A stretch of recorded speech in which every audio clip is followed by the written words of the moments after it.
እርጉዝ ሴት መጥፎ ሽታ አትወድም ሲባል ይሞታሉ። ጎበዝ በያውን ውጪ ድረፍበት። ለነገሩ እንዴት እንደማላቃት ሆንኩኝ። ገረድ ብላ አይደል የጠራችኝ? ይገረዳትና አሁን ምን ልታረጊ ነው? ምን ልታረጊ ነው? አው የወንደሰንን እናት ስትሳደብ ቪዲዮ ቀርጸሻት አይደል? ምንም አላደርግም። ምንም አላደርግም? እንዴት ነው ምንም ማታረጊው? ወንነቷን የሚያሳይ መረጃ በእጅሽ ይዘሽ ዝም ብለሽ ልትቀመጪ ነው? ለጊዜው አዎ። ለምን? ምክንያቱም ከዚህ በፊት ስትሳደብ ቀርጫት ነበር። ስድቧ ግን የሚገባት ዋጋ አልሰጣትም። አሁን ግን እሷም ተንኮሏን ከፍ አድርጋ ነው የመጣችው። ለማዬ መርዝ ሰታ ልትገላቸው እየሞከለች ነው። ስለዚህ ኪችን ውስጥ ባስቀመጥሽው ካሜራ ለመሆኑ ኪሎ ስጋ ስንት እንደገባ ታውቂያለሽ? 1000 ብር። ደሞዝሽ ስንት ነው? 4000 ብር። 2 ኪሎ ስጋዬን አሳረሽ 2000 ብር እንድከስር አድርገሻል። ስለዚህ ከዚህ ወር ደሞዝሽ ላይ ግማሹን ቆርጬብሻለሁ። 1000 ብር ደግሞ ሲሪያል ኩሽን ወጥ አበላሽተሽ ምሳ ስለሌለ ምሳ አዝዤበታለሁ። ስለዚህ በዚህ ወር ደሞዝ የለኝም።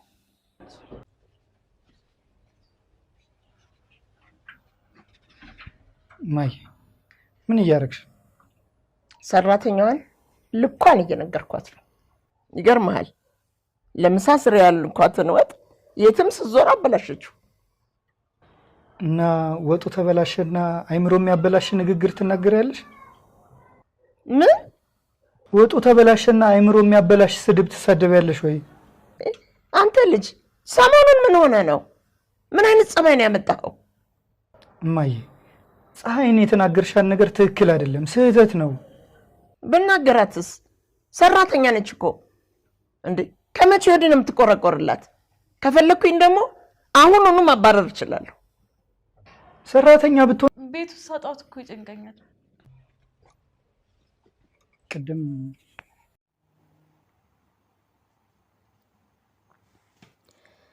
ወዳጄ ልቤና ሌሎችም ምዕራፍ 5 ክፍል 4 ስለ ንፍገት ተራራ። ከብዙ ዘመን በኋላ ታምሜ ተኛው። በሽታም እጅግ ጽኑ ነበረ። ነፍሴን እየወጋኝ ከመሃል ራሴ ከክርስቶስ የሚለየኝ ነበር። ጥቂትም በጎነት ባገኘው ጊዜ እያዘገምኩኝ መንገዴን ጀመርኩ። በመንገዴም በስተግራ ረጅም ተራራ ነበረ። ስሙም ንፍገት ይባላል። አንዳንድ ሰዎች ፍቅር ነዋይ ይሉታል። እኔም በዚህ ላይ ወጥቼ ይህንን ዓለም ሰማያት አሰበው። ያ ወዳጄ ልቤ ግን ገመምተኛ ነህና አትችልም ብሎ ከለከለኝ። ይህንንም ስነጋገር ግያዝ ከወደ ተራራው መጣ። ስለ ተራራውም ጠየቅኩት። ግያዝ መለሰ፣ ለእኔ መልካም ቤት በተራራው ጫፍ ተሰርቶልኛል። አንተም ትንሽ ዘንግ መሳይ አሰርተህ በዚያ ብትኖር ይሻልህ ነበር አለኝ። አንደኛ ነገሥት ምዕራፍ 5 ከቁጥር 20 እስከ 27። እኔ ግን ሐሳቤ ይህንን ዓለም መጽሐፍትን ለመዞርና ለማየት ነውና ሁሉንም ነገር ከወዳጄ ልቤ ጋር ተማክሬ እነግርሃለሁ አልሁት። ከግያዝም ከተለያየም በኋላ ወደ ወዳጄ ልቤ ቀርቤ በንፍገት ተራራ መኖር ለኔ ይመቻል ይሆን ብዬ ጠየቅኩት። ወዳጄ ልቤም አረ ወዲያ ምን ያደርግልህ ብለህ ነው? እኔ አውቀው የለም እንዴ አለኝ። እንደምን ነው አለሁት። የንፍገት ተራራ አሁን አንተ እንደምታየው እጅግ ረጅም ነው። ወጥቶ በጫፍ ላይ የቆመ እንደሆነ በምድር ያለ ሁሉ ሰውንም ከብቱንም ወርቁም ብሩም እህሉም ጥቂት መስሎ ይታያል። ዳግመኛ በዚያ ምድር ላይ ገንዘብ ሁሉ ምንድነው? ሰው ቢሆን ለአንድ ቀን ራት የሚበቃ አይመስልህም? ይልቁንም በንፍገት ተራራ የቆመ ሰው አባቱንና እናቱን፣ ወንድሙን፣ እህቱን፣ ዘመድና ወዳጆቹን ለይቶ ማወቅ አይችልም አለኝ። ይሄን ሁሉ ሲነግረኝ ወጥቼ ያለው በማለት ልቡናዬ ተስፋ አልቆረጠም ነበር። ነገር ግን በአንድ ስፍራ ቁሜ ሳመነታ ጊዜው መሸ። ከኔም ጋር ሰይፍም ጋሻም ጦርም አልነበረም። ያ የሚሰብረው አሾ የማዞሪያ አውሬ ቢመጣ ያፍ ጉርሻ ነኝ እንጂ የማመልጥበት ስፍራ አልነበረኝም። አንደኛ ጴጥሮስ ምዕራፍ 5 ቁጥር 8 ላይ። እንዲህም ስጨነቅ ከነፈገት ተራራ በስተቀኝ አንድ ቤት አየሁና ቶሎ ብዬ ወደዛ ሄድሁ። አንድ ብላቴና በደጁ ቆሞ አገኘሁ። ወዳጅ ሆይ ስምህ ማን ነው አልኩት። አብሮ መብላት እባላለሁ አለኝ። ይሄ ቤቴ ማን ነው አልኩት። የብላቴና ቸርነት ነው አለኝ። እባክህ ንገረኝ አልኩት። እርሱም ቀን ብላቴና ኑሮ ቶሎ ገብቶ ነገረኛል። ብላት ቸርነትም በሰሙ ጊዜ እጃቸውን ዘርግተው ሲበሩ መጡና ይዘው ይገቡ። ከገባም በኋላ የሚያስፈልገኝን ነገር ሁሉ አቀረቡልኝ። የምኝታ ጊዜ ሲደርስ ወደ ምኝታ ቤት ይዘውኝ ሄዱ። በዚያም መልካም ምቹ አልጋ አሳዩኝ። እኔም እጅግ ደክሞኝ ነበርና ቶሎ ተኛሁኝ። ወዳጄ ልቤ ግን እጅግም እንቅልፍም አልነበረበትምና በአጠገቤ ተኝቶ ያጫውተኝ ነበረ። በነጋ ጊዜ ለመንገድ ስለቸኮልኩ ቶሎ ታጠቅ ብላት ቸርነትም ለመንገድ የሚያበቃ ስንቅ ሰጡኝ። ዳግመኛም ወደ ንፍገት ተራራ መውጣት እንዳለብኝ መከሩኝ። ምክንያቱም ብጠይቃቸው ከተራራው መርዘም የተነሳ ራስ እያዞረኝ ጥላል አሉኝ።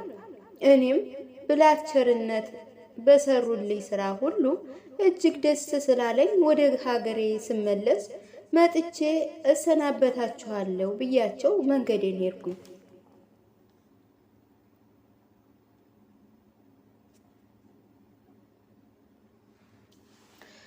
ምዕራፍ 6 ስለ ምእመናን ሰርግ። ከዚያ በኋላ ምስራቁን ለመዞር ተነሳሁኝ። በምስራቅ ያላየሁት ሀገር አልነበረም። መንገዱ ግን እጅግ አስቸጋሪ ነበረ። ማቴዎስ 6 ቁጥር 13። መሪ ባልነበረበት በአንዱ ፈረፋሪ ውስጥ ወድቄ እቀር ነበር እንጂ ወደ አሰብኩት ስፍራ ባልደረሰው ነበረ። ነገር ግን ከቤቴ ከወጣው ቀኑ ብዙ ነበርና ስንቅ አለቀብኝ። ወዳጄ ልቤ ችግሬን አይቶ የሕይወት እንጀራ የሚሰጠን ገበያ ሞልቶ የለም እንዴ? ሂደን እንግዛ አለኝ። ዮሐንስ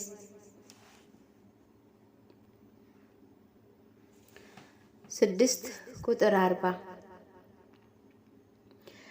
ነገሩስ መልካም ነበረ። ነገር ግን የያዝነው ገንዘብ ጥቂት ነውና በዚያ ያህል ዋጋ የሕይወት እንጀራ አንሸጥም ብለው ቢመልሱን እንዴት እንሆናለን? እንዲህ በረሃብ ተጨንቀን ሳለን የመንገዱ ድካም እስኪ ተመልከተው አልኩት። እንዲሁ በአንድ ስፍራ ቁመን ይህንን ስንነጋገር ወደ ሰሜን ብመለስ በምስራቅና በሰሜን አዋሳኝ ብዙ ሰዎች ነጫጭ ለብሰው በትልቅ አዳራሽ ደጅ ከወዲያ ከወዲህ ሲመላለሱ አየሁ። እኔም ፈጥኜ ወደ እነርሱ ሄድኩ። በደረሰው ጊዜ ይህ አዳራሽ የማን ነው ብዬ ጠየቅኳቸው። የታላቁ ንጉሥ ቤት ነው፣ ነገር ግን አሁን በውስጡ ያለው ሰው ባለ ኪራይ ነው አሉኝ። ሁላችሁም ነጫጭ ልብስ ለብሳችሁ ከወዲያ ከወዲህ የምትመላለሱ ስለምንድን ነው ስል ዛሬ የዓመት በዓል ነውና አልኋቸው። እንኳን ይህን ቤት የተከራየ ሰው ልጁን ምእመናን ከወንጌል ጋር ሲያጋባ ነው። ስለዚህ አሁን ወደ ሰርጉ ለመሄድ ቸኩለናል። ነገር ግን ሰርገኞች እጅግ ጥቂቶች ሆነው ተቸግረናል። የሰርግ ልብስ እንዲህ ከኛ ጋር እንሄድ አሉኝ። እባካችሁ ጥቂት ቆዩኝና በከረጢት የጥቂት ገንዘብ ባገኝ ወደ ገበያ ሄጄ የሰርግ ልብሴን ልግዛ አልኳቸው። አይሆንም፣ በጊዜ ግቡ ተብለናል። ጊዜው የመሸ እንደሆነ በሩ ይዘጋብናል። በሩ ከተዘጋ በኋላ ክፈቱልን ብንል የሚከፍትልን አናገኝም አሉኝ። ማቴዎስ 23 ቁጥር 11 እስከ 12። እኔም ጥንቱን ባልነግራችሁ እንኳ መልካም ነበር፣ አሁን እንደምን ልሁን እያለው አለቀስኩባቸው ጀመረ። እነርሱም አይዞህ አታልቅስ፣ ንስሐ የሚባል ወንዝ ተሻግረው እንድሄድክ ልብስህን በዚያ ታጥበህ እኛም 1 ሰዓት ያህል እንቆይሃለን አሉኝ። እኔም እጅግ ደስ አለኝ። የደስታዬ ምክንያት ተርቤ ነበርና ከዚያ ከሰርጉ እንጀራ ለመብላት አስቤ ነው። ማቴዎስ 9 ቁጥር 17። ከዚያ በኋላ ንስሐ ወደሚባል ወንዝ ደረሰው። ቶሎ ብዬ ልብሴን አውልቄ ማጠብ ጀመርኩ። ነገር ግን የዘወትር ልብሴ ነበርና እድፍ ፍጹም የማያልቅ ሆነ። ኢዮብ 25 ቁጥር 19 ከቁጥር 4 እስከ 6። ሰርገኞችን ትተውኝ የሚሄዱ ሆነ። እኔም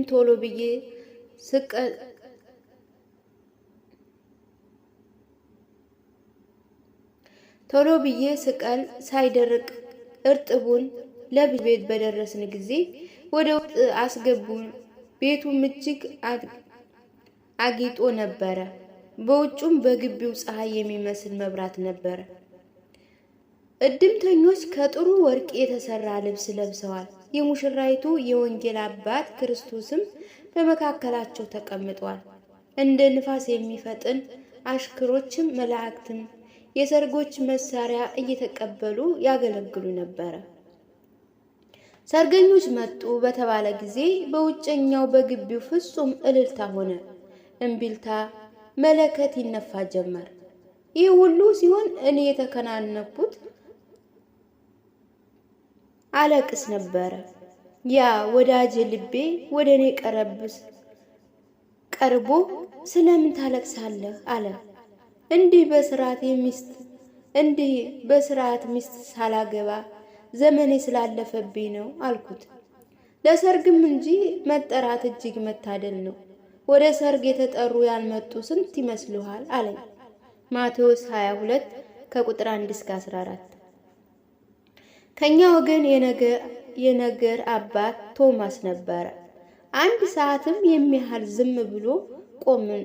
ከዚያ በኋላ ምን ነው ቆማችሁ አሉ። የሙሽራው የነገር አባት ቶማስ ቶሎ ብሎ ልጅ ታደርጉን ብለን ነው አለ። ዮሐንስ 3 ቁጥር 5።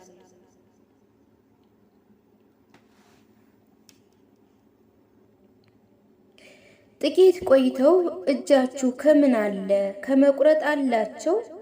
ከዚያም በኋላ የሴት ጌጥ አቀረቡ። የውስጥ ቀሚስ አሳዩን አሉ። ንጹሕ ልብ አላቸው፣ መደረቢያ አሉ፣ የዋህነት አላቸው፣ ጉትቻ አለ፣ ክፉ ነገር አለመስማማት አላቸው። ሌላም ብዙ አይነት ጌጥ አቀረቡ። ማደሪያችን ነገሩን አሉ። መከራ፣ ስደት፣ ረሃብ፣ ጥማት፣ መታሰር፣ መገረፍና ጭንቀት አለባቸው። ያዕቆብ 11 ቁጥር 36። ጥቂት ቆይተው ጣል አደረጉበት እኮ አሉ። መስደብ፣ መጣላት፣ መመታት፣ መናቅ፣ መዋረድ አላቸው። ጥቂት ቆይተው ጨምሩበት አሉ። መስቀል፣ መታረድ፣ መታነቅ፣ በመጋዝ መሰንጠቅ አላቸው።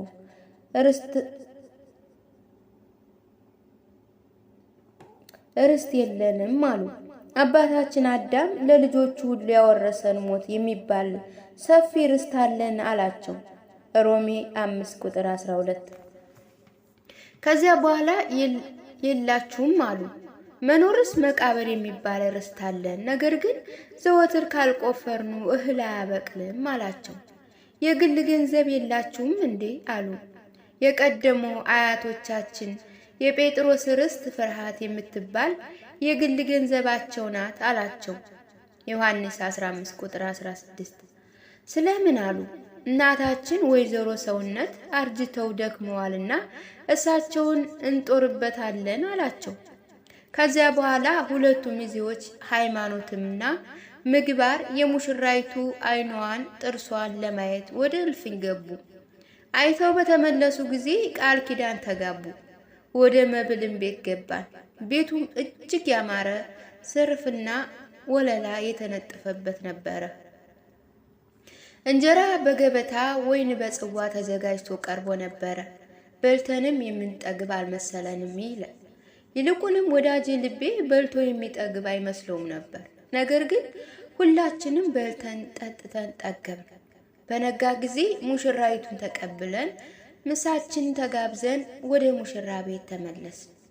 የሚቀጥሉ ብዙ ሰዎች መጡልን። እኛም ነሲብሁ ለእግዚአብሔር ሰሐብ ዘተሰብሁ እያል እንቀኝ ጀመረ። የሙሽራ ሴት ዘመዶች እንዲህ እያሉ ይዘፍኑ ነበር። እንደው ገባየሽን አላየንሽም፣ እንደው ገበየንሽ። ሙሽራይቱም ተከትለው የመጡ ሴቶች እንዲህ እያሉ ይዘፍኑ ነበረ።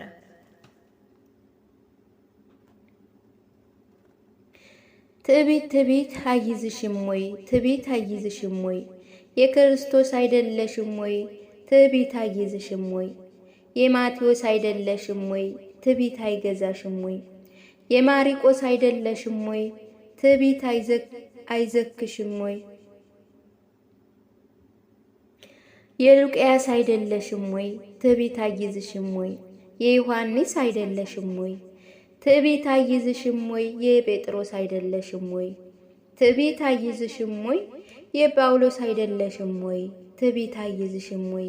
እንዲህም በዘፈን በልታ ገባን። በማግስቱ ሁለቱ ሚዜዎች ሃይማኖትና ምግባር የምስራች ለማለት ተልከው ሄዱ። የሙሽራይቱ የወንጌል አባት በሰማ ጊዜ ለልጁ ለወንጌል ባል ስምዕን መንግስት ሰማይ የምትባለውን ርስት ሸልሜዋለሁ አለ። ማቴዎስ 5 ቁጥር 3